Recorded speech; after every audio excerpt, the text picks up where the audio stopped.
Hey adventurers, hey Paxians, welcome back to another video. I'm Phoenix, and today I'm going to be discussing the most recent post in the Pax Dei Discord server about the upcoming Pax Dei Verse 3 update. So we got a new roadmap, and so there are some things that we need to discuss. So let's jump in. All right, so before we dive into the specifics of Verse 3, I just want to kind of level set with where we're at right now. So we got Verse 1 in basically fall of 2024, and then we got Verse 2, and that was broken up into 3 parts. So there was Verse 2 part 1, part 2, and then part 3, and we just got part 3 within the past few weeks. And so that brings us to basically the left half of this roadmap is essentially done. And so as we look forward, we're coming into the time frame of spring, of course, and with spring we are supposed to be getting this Verse 3 update. So without further ado, let's talk about what we can expect in Verse 3. All right, so Verse 3 is starting out. Verse 3 is supposed to be a pretty big update. It's been mentioned several times as being a big update by the Mainframe team. And as you can see, I want to just be clear and transparent myself. I think big is relative. It's subjective. It's probably a lot of actual work from the Mainframe team, but from a player's perspective, this may not seem big. So getting that kind of expectation thing out of the way, let's just talk about what's on the Verse 3 roadmap. So there's going to be some changes to cloth, leather, and metal gear. There's going to be some revamped abilities for melee weapons, and specifically a new weapon type, healing staves, and spells. So we'll kind of lump all those together, and we'll just call those, I guess, combat changes. So melee weapons, they're in the post today. Mainframe said that there's going to be basically 3 distinct abilities for melee weapons. And then, of course, as you can see there, the third bullet point, there's going to be healing staves. And we actually already kind of had a sneak peek of this. If you look in the market filters today, under the weapons section, you can see that staves is an option. I'm excited for this. I think this is getting deeper into the holy trinity of the different combat types: healer, DPS, tank, etc. And I think the addition of 15 new spells will hopefully help spread the love, so to speak, a little bit more. So that brings us to this whole topic of revamped cloth and leather and metal gear. And I, for one, would love to see spells more so fitting on the cloth and maybe leather gear, and less on the actual, plate and chainmail armor. Mostly because I feel like right now everybody just stacks plate or chainmail if they don't have plate, and it's just face rolling against everything that's out there. And I feel like that doesn't offer a lot of variety of combat. It's just very, very simple in that way. And so I'm hoping that by making some of these changes, it forces people out of plate and chainmail and into other particularly less defensive capability but spell offering armor. Just a hypothesis on my part, but that's a decent change. Obviously time will tell. Combat is something I think I have officially resigned myself to saying I don't think I will ever be fully satisfied with combat, but I think this is a good step in that direction of being able to spread the love of the different capabilities that armor and gear offer. All right, so let's talk about other aspects that are on here. Improved crowd control, combat XP progression. I think those have actually been on the roadmap for a little while, so those must just be kind of things that are work in progress. We have a skinning tool. I think this is something we expected because skinning is technically a skill right now, but it's just something you gain XP in, but you don't actually do like an actual gathering or skinning motion. So I'm expecting there's some a skinning tool and a skinning animation that would come with this, which will be interesting, I think. Again, it just is what it is. I think one of the things that some folks have pointed out so far is that farming is not on this roadmap anymore. And there was something else, but I couldn't find it in a quick search of Discord. I couldn't find it. But basically what we got news of is that essentially, you know, scope changes and some things got deprioritized while other things got prioritized. I mean, and that's kind of the nature of projects like this, right? You know, some huge thing, hey, maybe there's a delay in getting something done, and so it just pushes things off and off and off. Not speaking from experience whatsoever. Anyways, I did find it interesting that Polish and Spanish are also going to be implemented as languages. And it's neat to see that, you know, expanding into additional languages. I think that just helps encapsulate other folks from parts of the world. So very neat. There are going to be some new building sets, and we've already seen some screenshots and some sneak peeks of these. And as many have already mentioned, hoping that these are true like sets of building items and not just like little pieces here and there scattered about. Building by far is one of the most complete systems, and that's something that Mainframe themselves even admitted today. Not that they wouldn't hide that, but it's very obvious that that is a very well-oiled machine at this point for Pax Dei. And then we get to this next bullet point, which I'm not sure how I feel about it yet. So it's storage and crafters in the starting area. And to share a little bit more about what that is, there is an entire paragraph I want to read. I gotta find it first. I have too many things going on. I'm so sorry.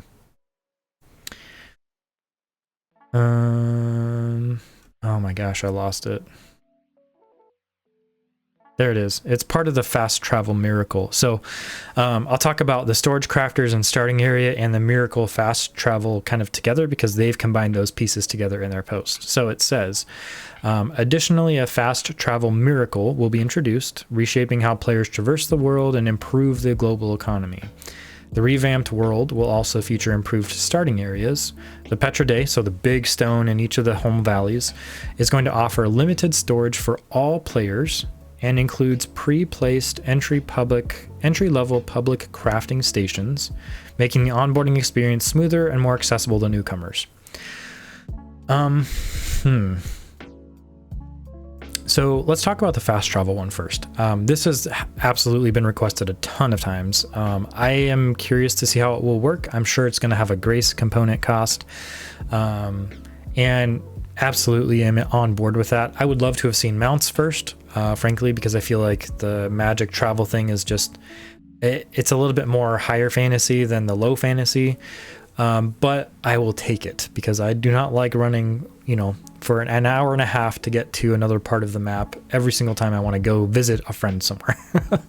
It's okay. I've done it several times now. Elkwood being the most recent one for their St. Patty's Day event. It was really fun. They hid some gold in a basket somewhere, and you basically had to go find it. I didn't find it, but it sounds like several people found it and they gave some more. Anyways, I'm getting off topic. But it was fun, but it was a long journey to get there just to go participate. And so having the ability to fast travel is going to be a big quality of life feature for a lot of folks. All right, so let's talk about this storage and crafters and starting area.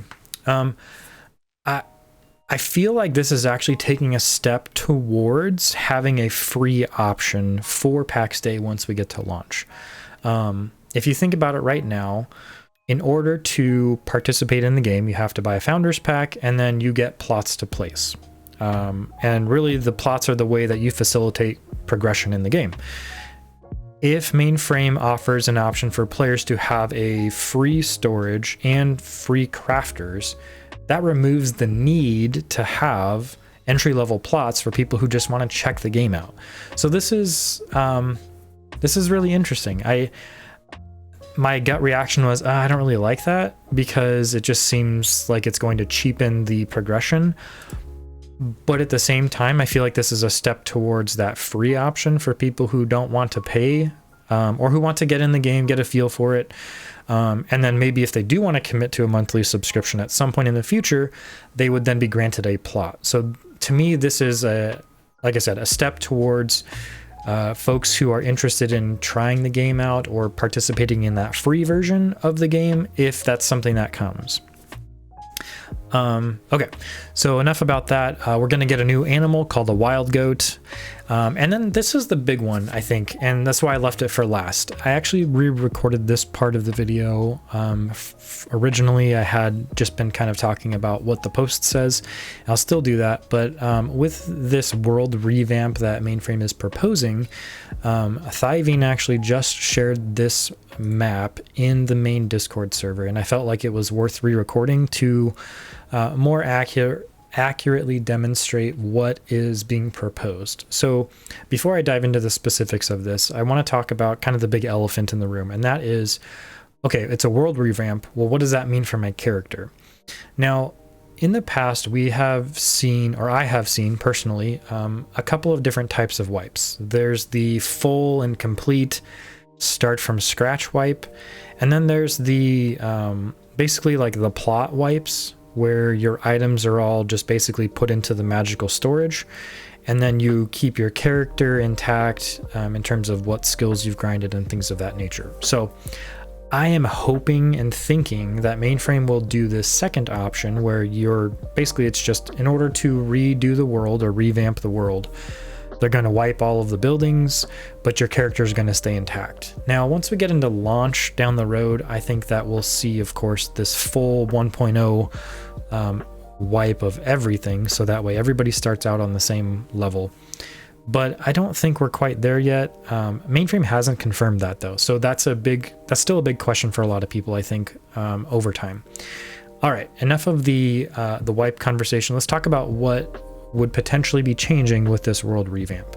Now, like I said, Thyvine shared this map earlier this morning, just a few minutes ago, so that's why I'm re-recording this part. And this is very much a work in progress. Let's talk about terminology for a minute, because terminology is a pet peeve of mine. Okay, so when we talk about regions and provinces and heartlands and home valleys and wildlands, some of those mean the same thing internally, but externally they mean something different. So let's start very, very big. Let's talk about the region. We are in Gallia. That's the main region that has all 5 provinces currently. So that's the biggest we have. Beyond that would just be the world, or world creation, whatever. So we have, within the region of Gallia, we have 5 provinces. So right now we're looking at a map of the potentially updated version of the province or heartland of Ancien. Now, that's how Mainframe has described it to us. So province and heartland are kind of interchangeable. Now, when you take a step lower into a specific area of the province, so let's take a look at Salius for a minute. So Salius is this red border here, and that is considered a home valley. Unfortunately, Mainframe also calls that a heartland internally, so it gets confusing. And we can see some of this demonstrated by the fact that the market browser is called a Heartland market browser, but it's only specific to that home valley. So, home valley. Anyways, so what Mainframe is proposing is expanding the current province of Ancien to a total of 10 home valleys, which effectively reduces the overall size of the wildlands. So some of those spaces are going to be pulled into some of these new home valleys.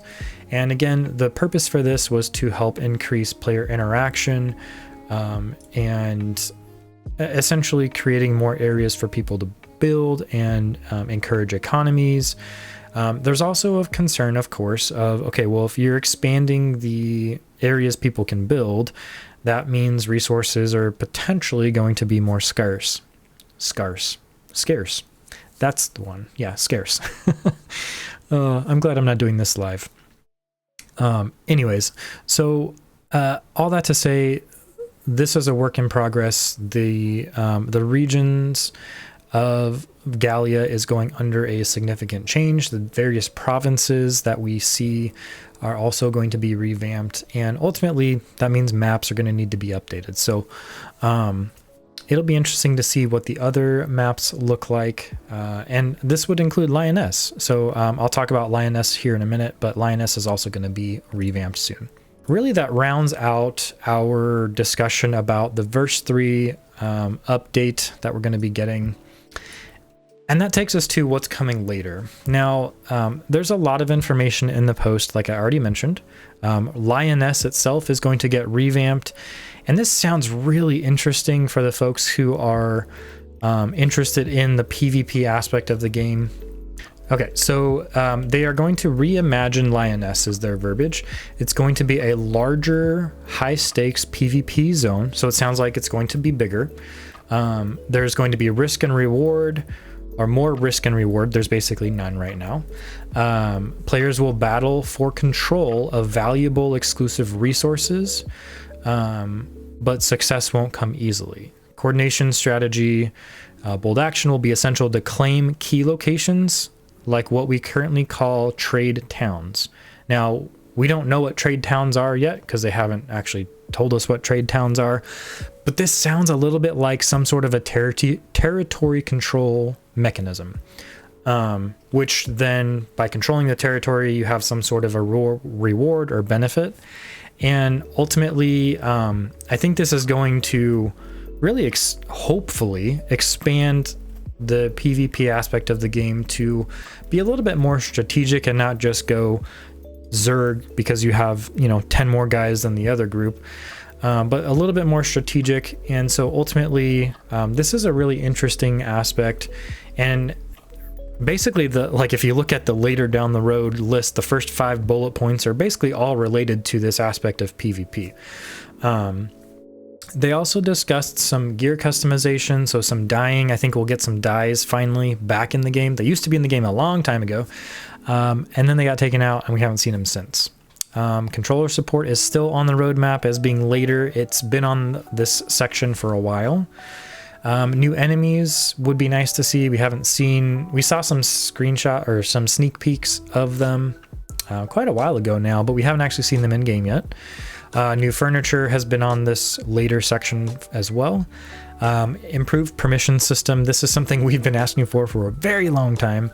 I myself have submitted some feedback specifically about this with some mock-ups and things of that nature.